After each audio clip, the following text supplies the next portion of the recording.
दोस्तों अगर आप अब अपनी कार सेकंड हैंड कार बेचने जाते हो मार्केट में ना, अब आपको नुकसान हो या फ़ायदा हो, आपको 18% जीएसटी देना पड़ेगा। कैलकुलेशन दिखाता हूँ, क्योंकि ऐसा कहा है फाइनेंस मिनिस्ट्री ने 55th जो काउंसिल की मीटिंग हुई है उसके अंदर। बताओ उन्होंने कहा क्या है। उन्होंने कहा है जीएसटी लगेगा मार्जिन पे। कैसे? सेल माइनस परचेज पे। सेल वैल्यू 9 लाख रुपए है, परचेज आपने 12 का किया था, अब आपको 3 लाख का नुकसान हो गया जी। ये आपका मार्जिन है फर्क। तो 3 लाख पर अब आप 18% का जीएसटी पे करेंगे 54,000 रुपये। यानी कि एक तो मुझे गाड़ी बेचने पे लॉस हुआ, जो कि 100% हर बार लॉस होना ही है, कभी फायदा नहीं हो सकता, और उसके ऊपर 18% का मुझे और नुकसान जीएसटी पे करना है।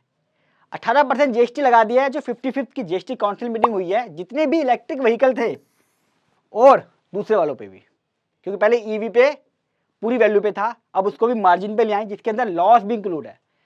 वो वीडियो मैंने आपको स्क्रीनशॉट दिखाया है, पूरा दिखाई सकता है, डिस्क्रिप्शन बॉक्स में लगा दिया है, आप उसको जरूर देख लेना यहाँ पॉज करके कि क्या वर्डिंग यूज करी है।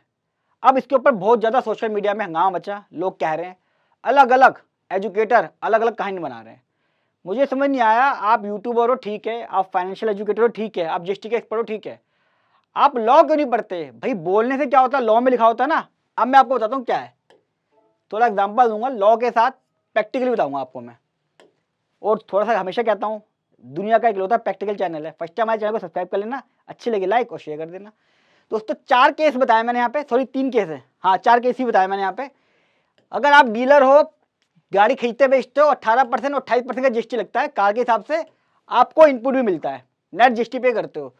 दूसरा, इंडिविजुअल टू इंडिविजुअल, यानी कि मैंने, सचिन ने किसी रमेश से शाम से गाड़ी खरीदी या बेची सेकंड हैंड, कोई जीएसटी नहीं है, किसी तरह का भी जीएसटी नहीं है, कोई दिक्कत नहीं है। ये भी बहुत कह रहे हैं कि आपको जीएसटी पे करना पड़ेगा, लॉस हुआ जीएसटी पे करना पड़ेगा। इंडिविजुअल टू इंडिविजुअल कोई जीएसटी नहीं है। अगर आप सेकंड हैंड बेच रहे हो गाड़ी, वो कंपनियां बेच रही, कोई ओलेक्स है, डीलर है जो काम करते हैं, यूज कार बेचते हैं वेबसाइट पे, वैसे वो मार्जिन पे देंगे सिर्फ प्रॉफिट के ऊपर, या इसका जो कमीशन इनकम है उसके ऊपर 18% जीएसटी पे करेंगे।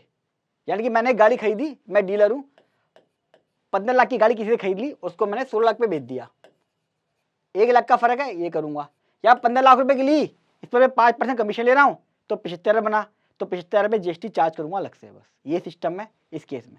चौथा और इंपॉर्टेंट, जिसके लिए मैंने वीडियो बनाई है, कि भैया आपका मार्जिन तो है, लेकिन मार्जिन का मतलब डिफरेंस है, लेकिन वो प्रॉफिट होना जरूरी है। वो कैसे आता है? Sale value minus book value after depreciation. अगर आपने कोई इनपुट नहीं लिया है तो इसके ऊपर जो आएगा यहाँ पे वैल्यू, उसके ऊपर 18% निकालना है, ये रहा।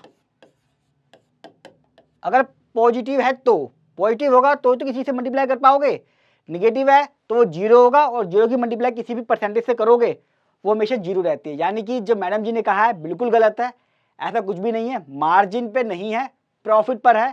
मार्जिन आपका नेगेटिव पॉजिटिव दोनों हो सकता है। सेक्शन बताता हूँ मैं। अब दोस्तों मोस्ट इंपॉर्टेंट जो हमेशा कहता हूँ मेरी वीडियो में होता है, प्रैक्टिकल चीज, रूल 32 है जो कहता है सीजीएसटी एक्ट 2017 का, कि भैया निगेटिव वैल्यू को अगर सप्लाई निगेटिव है तो क्या होगा, क्रक्स में इग्नोर कर दिया जाएगा। एक्ट में लिखा हुआ है। मैडम जी से बोलते बोलते हो सकता गलती हो गई, किसी से भी आती है, मेरे से भी कई बार वीडियो बनाते बनाते हो जाती है, फ़ोन पे भी हो जाती है, कैलकुलेशन समझ में नहीं आई होगी, निगेटिव वैल्यू माइनस हो जाएगी, माइनस वैल्यू पे कोई जीएसटी नहीं लगेगा, ये लिखा हुआ है। अच्छा, एक और सर्कुलर है, नोटिफिकेशन है, वो भी आपको दिखा देता हूँ। दो चीज़ें, ये नोटिफिकेशन है 8/2018 सेंट्रल टैक्स में रेट में आया था, उसकी एक्सप्लेनेशन आई थी। क्या आई थी एक्सप्लेनेशन? अगर आपने डेप्रिसिएशन क्लेम करा है, डेप्रिसिएशन क्लेम करा है, और जो व्हीकल है उसकी वैल्यू निगेटिव है, वॉल बड़ा कर लेना तभी दिखाई देगा, डेप्रिसिएशन वैल्यू है तो वो इग्नोर कर दी जाएगी, and no GST paid if net value negative. दोनों चीजें जो मैंने बताई हैं डिस्क्रिप्शन बॉक्स में लगा दी है मैंने। तो हमेशा हमें लॉ पढ़ना चाहिए, कौन क्या कह रहा है जरूरी नहीं है। जैसे इंडेक्सेशन को लेके बोला गया था, सब जगह अखबारों में सब जगह आ रहा था, indexation benefit again allowed, indexation benefit again allowed.